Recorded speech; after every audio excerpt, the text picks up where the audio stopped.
Co-President Nigel Farage, Freedom and Democracy.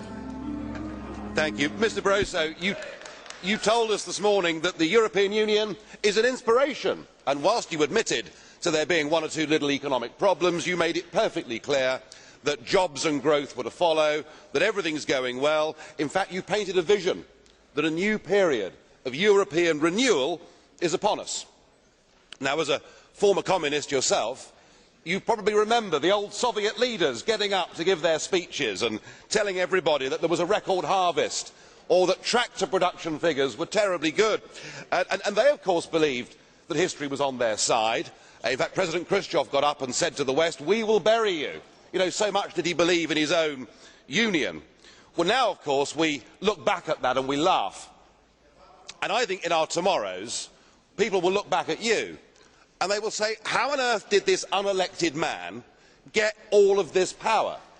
And how did Europe's political class, sitting in this room, decide that the community method should replace national democracy? I think people will look back in astonishment that we've surrendered democracy.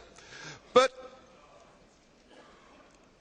what you want to do is to say, right, we have a European Union, and what we're going to have to do now is have more of it. So as an architect, and you're one of the key architects of the current failure, what we're going to do, even though everything to date has been wrong, we're going to do more of the same.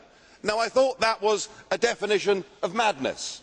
I can't believe that is a rational response to any situation in which you find yourself. And far from it being a State of the Union, I would argue that the Union is in a state. Because just look at the confusion.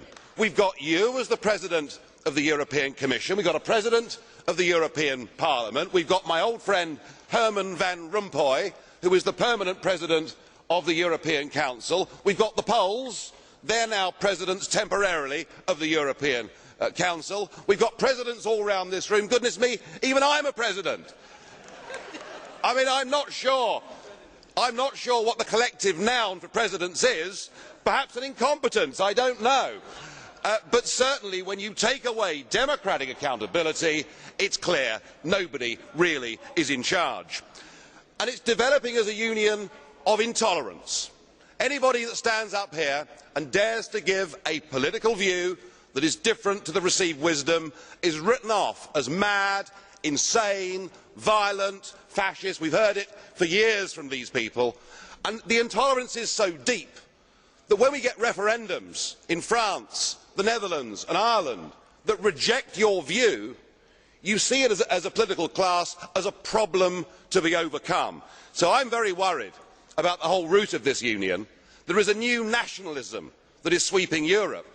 You want to abolish the nation states, in your case, Mr Schulz, perhaps because you're ashamed of your past, and you now want this flag and a new anthem to replace nation states, and you don't care how you get there. If you have to crush national democracy, if you have to oppose popular referendums, you just sweep this aside and say that it's populism. Well, it's not, it's democracy. And what is sweeping Northern Europe now, starting off in April with that amazing result in the Finnish general election, is there is a new democratic revolution sweeping Northern Europe. It's not anti-European. It wants a Europe of trade. It wants a Europe of cooperation. It wants a Europe where we can do student exchanges, where we can work in each other's capital cities. It wants those things, but it does not want this European Union model. Frankly, you are all now yesterday's men. Thank you very much, Mr. President Farage. I have a big number of blue cards to you, but I will give you only one possibility to answer. Colleague Duff. Blue card question. One. President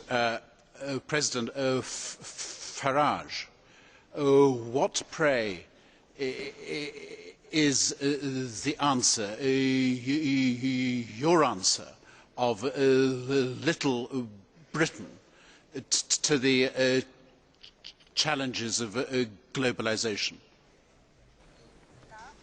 Well, this point is often made, that a country like Britain is only 62 million people, and aren't we better off being part of a big European club so that we can have more of a voice on the world stage? Funny that, isn't it? Here's Britain, the world's 5th largest trading nation, who are now prohibited from going in to World Trade Organisation talks because all of that is done on our behalf by an unelected European Commissioner.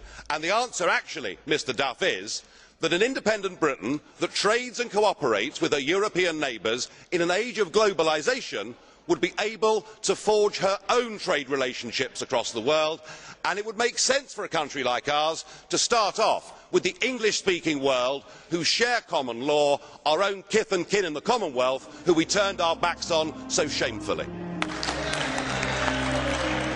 Thank you. The next speaker. Non-attached.